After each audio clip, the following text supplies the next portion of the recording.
នឹកពុកនឹកម៉ែច្រើនឆ្នាំខែមិនបានជួបមុខ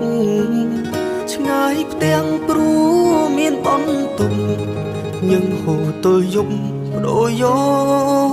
កកំរៃដល់ខែមិនជុំកូនយំស្រណោះអាឡាយមិនបានជួបមុខម្ដាយថ្ងៃធ្វើការរាល់ថ្ងៃគ្មានពេលសម្រាប់ចាក់ឆ្ងាយពីស្រុកមកសំកុកផ្ទះជួល4ជ្រុងប្រឹងប្រែងរកប្រាប់គុណគុំទំនុកបំរុងឲ្យបងសិក្សាចង់វើស្រុកវិញតោមិនដឹងមិនដឹងយ៉ាងណានាមជាកូនច្បងគ្រួសារឃ្លាតឆ្ងាយកាយាពីស្រុកកំណើតពុកម៉ែចាស់ហើយនៅឡើយកូនមិនអាចក្បែរមិនអាចនឹងថ្នាក់ធ្នមថែមួយខែកាន់តែចាឆ្ងាយសំឡឹង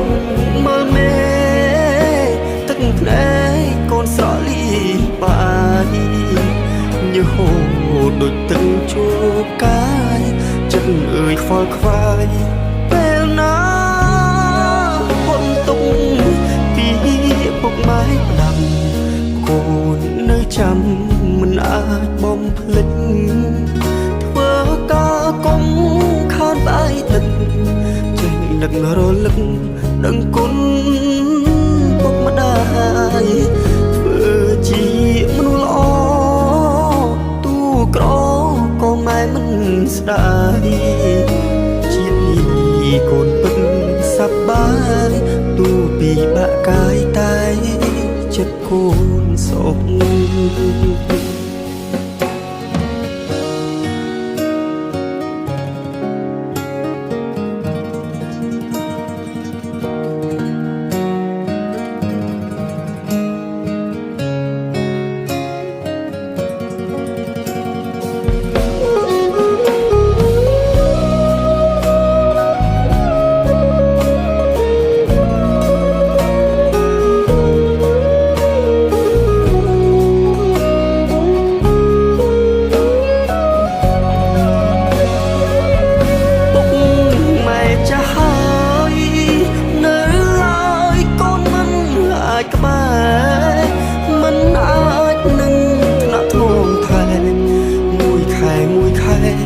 កាន់តែចាឆ្ងាយសំឡឹងមើលមេទឹកភ្នែកកូនស្រលីបាយញើហូរដូចទឹកជួកាយចិត្តអើយខ្វល់ខ្វាយពេលណាហត់ទុកពីពុកម៉ែដាំកូននៅចាំមិនអាចបំភ្លេច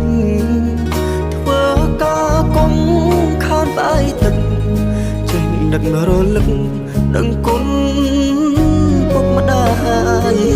ធ្វើជាមនុស្សល្អទូក្រក៏ម៉ែមិនស្ដាយជាតិនេះកូនពិតសប្បាយទូពីបាក់កាយតែចិត្តកូនសុខ